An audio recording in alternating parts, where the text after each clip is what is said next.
Hello there, this is Daniele from Toolchefs, and in this video we're going to have a look at the layout tool for AtomsUnreal. The first thing that we're going to check out is the placement with the layout tool. So we have to create a new agent group and attach a points layout behavior. I'm also going to attach a state machine behavior. And the reason why we need the points layout is because if you go in the layout tool, the placement mode works only with the points layout. So for instance, if I create a new agent group like that, and I attach a grid layout, you see that the placement mode is not enabled. And the same is basically applies to any other layout, like a mesh scatter layout and so on. So for this part, we're gonna just use the this group with the points layout. So I'm gonna go in the placement mode, and from here then we can start placing agents. So if you move the mouse over the viewport, you see that basically you have a live preview of an agent, and this is basically what you're gonna place in your level. So if you left click, you place an agent, and then basically you can keep moving the mouse and placing other agents in wherever you want. The agent types for the agents are gonna be picked by from this list. At the moment nothing is selected, so it's just picking the first one. I'm gonna select these four, and if you don't activate a random agent type, it's always gonna pick the first agent type from the selection. So I'm gonna activate that. You can also change the distribution for the agent types if you want. So if you want more men or women, you can just put like the girl and boy values down. If you right click while you're in the viewport, you're gonna change the agent type that you're gonna place, and you can also press Ctrl and then left click and drag to change the local direction of the agent. Also, as you can see, while you do that, the value here, the local direction, is changing. The global direction was just for the grid and Poisson distribution. We're gonna have a look in a second. You can also give a random direction if you want. The brush scale is the size of the pointer, the arrow pointer that you see under the agent. And then also we have the rotation sensitivity, which is basically a multiplier that is used for whenever you drag, control and drag the mouse. Basically that applies to the speed of the changing of the direction. We have two other options here which are pretty useful. So the show agent type preview, if you disable that, you see that now we don't have any agent on top of the arrow. And this is useful because if you have large agent groups with a lot of agents, you might not want to show the preview, because basically when you change parameters or you place agents, we refresh the agent group, not for all the parameters but most of them. And this could slow down your experience. So if you want to have like everything very interactive, you can just use the arrow, although you have the disadvantage of not actually seeing the agent type before placing it. So for this video I'm just gonna keep it on, and then let's have a look at the use clamp up vector. So whenever this option is on, you see these other two values. So basically this says that if you are placing an agent where basically the normal of the mesh has a difference of 90 degrees from this vector, the tool won't place the agent. In this case, there's no area here which has an angle difference of 90 degrees between that vector and the normal of the mesh. So for instance, if I change it to 10 and I move now the pointer, you'll see that the pointer is turning red whenever we go up to this slope. And if I left click, I'm not actually placing any agent. So if you basically have a terrain that contains some areas where there are high slopes, you might not want to place agents there, and this is actually the exact purpose of this option here.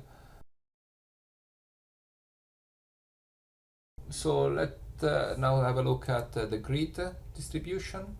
So if you press shift and click and drag, you see that basically you're changing the global rotation, which is actually the rotation of the grid, and you can still change the local direction of the agents by pressing Ctrl and then left clicking and dragging. We have some parameters here that you can change. So we can change the grid size, so 4x4 or any value really, the grid space. And you can also add a random space between the agents like that. If you right click in this case, you want to just change the agent type, but you also change the distribution of the grid. And this is good, you know, if you want just to have like a different, you know, add some randomization to your level and the distribution of your agents. So that and so on. And you can keep going. Now let's have a look at the Poisson. The Poisson, you can have both circle and square modes. When you right click in this case, you're just changing the agent type because the distribution of the agent is actually driven by these parameters. You can have like any number of samples, so let's say 50 at the moment, but for basically having 50 samples, we need to increase the radius, although this is still not enough for getting up to 50. And then basically, yeah, you can still shift click and drag to change the rotation of the Poisson distribution, and press Control and left click to change the local direction. Then yeah, you can right click to change the agent types and so on. Then we have this polygon distribution. You can start left clicking in the viewport and you start adding vertices of this polygon that you can then edit by middle clicking and dragging. You can of course add the new vertices at any time.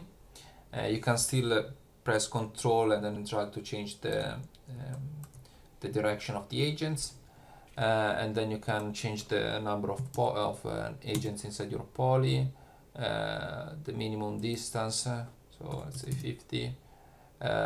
We can change the number of iterations, the maximum distance, and so on.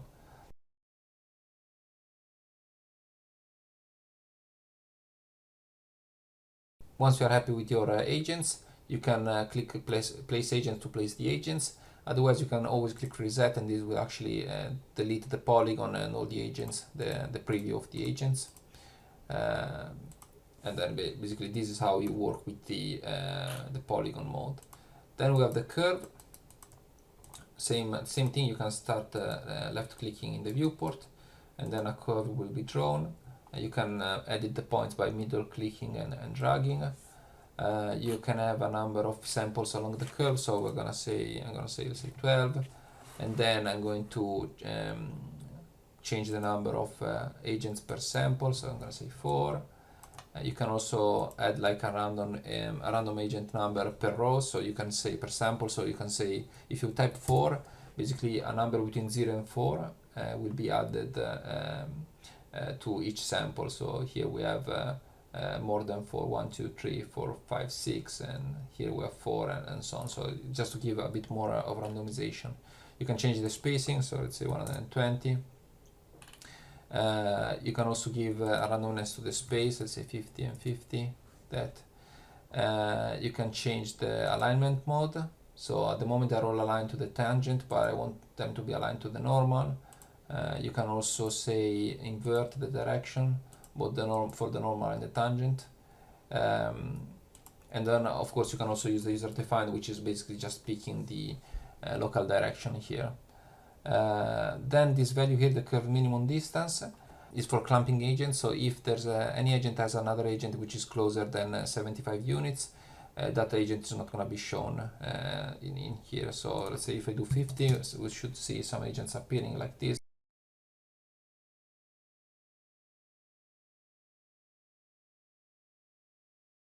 I'm gonna click place agents, and I have my agents there. And finally we have the mesh scatter. So you can select a mesh and then start adding some iteration. So we can say I want 200. You can change the scatter default radius, the max radius, the scatter mode, and so on. All of these parameters are the same as the mesh scatter layout, so you can have a look at them inside the documentation. And finally, as soon as you're happy with your distribution, you can just place agents and they will be placed. Now let's have a look at the select mode. it's important to know that even if we have just one agent group here, you can still select agents from different agent groups and manipulate them at the same time. And the same thing applies for the social layouting as well. So as you can see, I have activated the select mode, and now I can left click and drag in the viewport, and I can start selecting agents like this.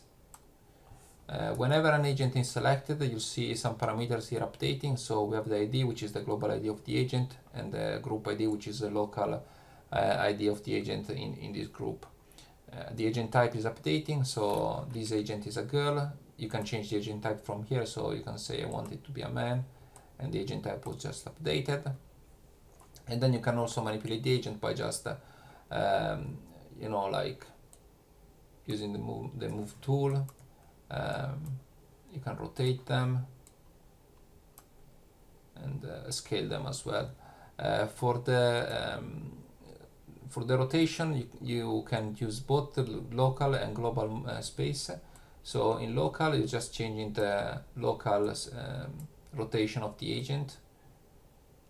If you do global, you can change it to position rotation, which is basically when you rotate, is rotating the selected agents around the pivot of the selection, and is also changing their direction. But if you say just position, it won't change their direction, but it will just change their position. So it's just rotating them around the pivot of the selection, but it's not changing actually also the direction. You can also, if you go to the scale, you can change the local scale of the agent like that, or you can also do global and then change the position like this. And this is actually what mostly this tool is used for, so for changing the distancing between the agents. You can of course from here also delete the agents if you want, if you don't want them anymore. You can clear the selection. Another useful thing is that you can also duplicate agents. So for instance, if let me add a grid of agents without random spacing.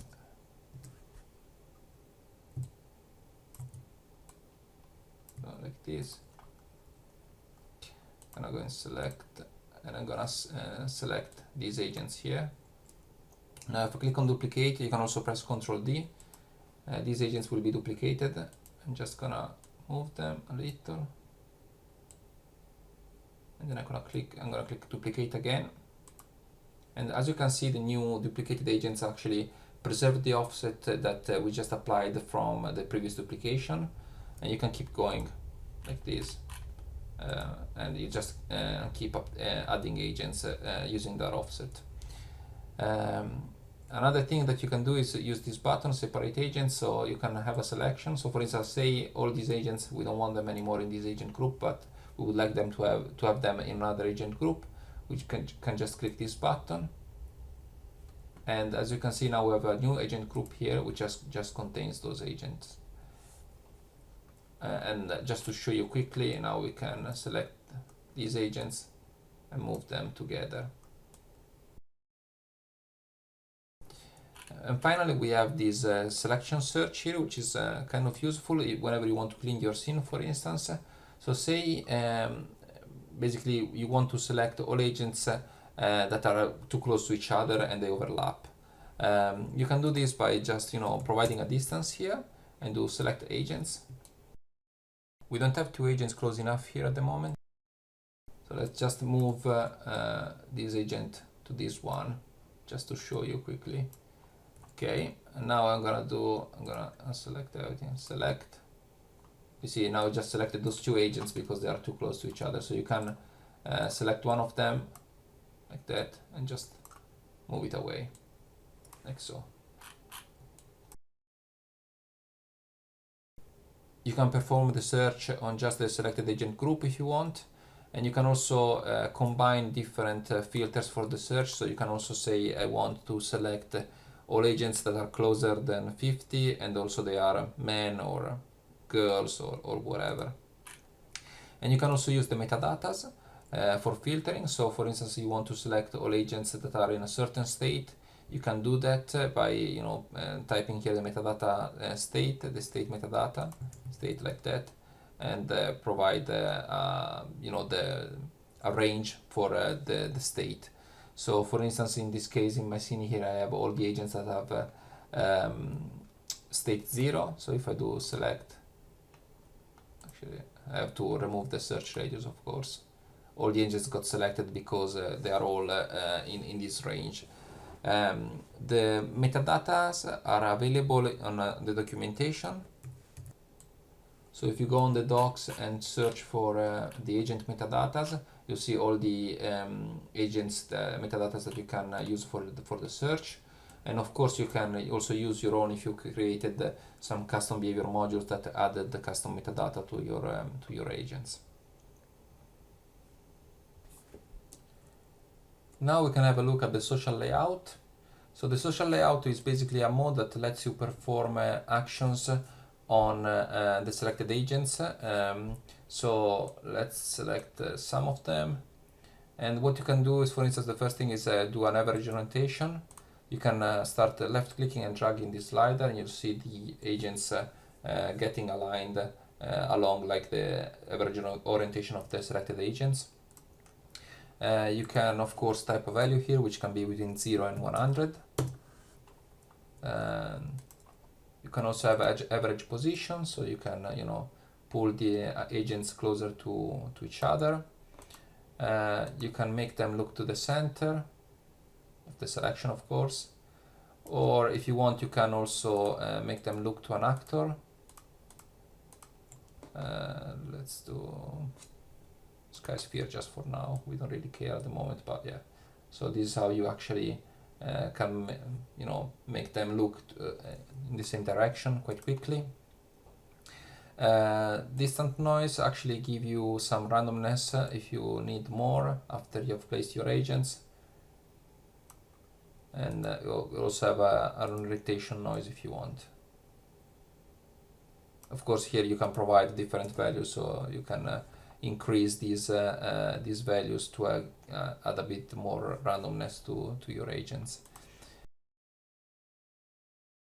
The agent separation push apart your agents, but they have to be closer than 100 units in order to be pushed away. So if I start dragging, you see just some agents got pushed away, and actually they're not actually being pushed away from the center of the selection, but more like to the close agents. So for instance, if I increase a bit the value, this is how you can push apart your agents. You can also change the separation force if you want the pushing apart to be stronger. The last thing that we're going to have a look at is the time offset mode. The time offset works just with caches. So what we're going to do is we're going to create a new agent group. I'm going to place it here. I'm going to attach a cache reader. I'm going to set the I field to be ground, and I'm going to drag and drop a cache there. So like that. So I have my cache there. And now I can start editing it. So you can still use the social layouting, selecting and moving agents and so on, but also you can time offset the agents. So for instance, you can select agents, and as soon as you activate the time offset mode, you'll see the current time offset for the agents. You can just add one single frame if you want. You can add more like a value, so 3 frames. You can of course set that value, you can subtract and so on. Another thing that you can do, of course, is you can randomize between 2 values like that. You can also decide if you want the time offset to be in place of standard. So standard means that if you offset the agents, if you offset an agent of 3 or 4 frames and so on, the agent is actually gonna go in the position where actually would be at frame 3. If you use in place, they actually start from the position, the initial position in the cache. So they actually start from the grid, except of these two, because I applied that translation offset at the beginning. And this is all for this video. Thanks for watching.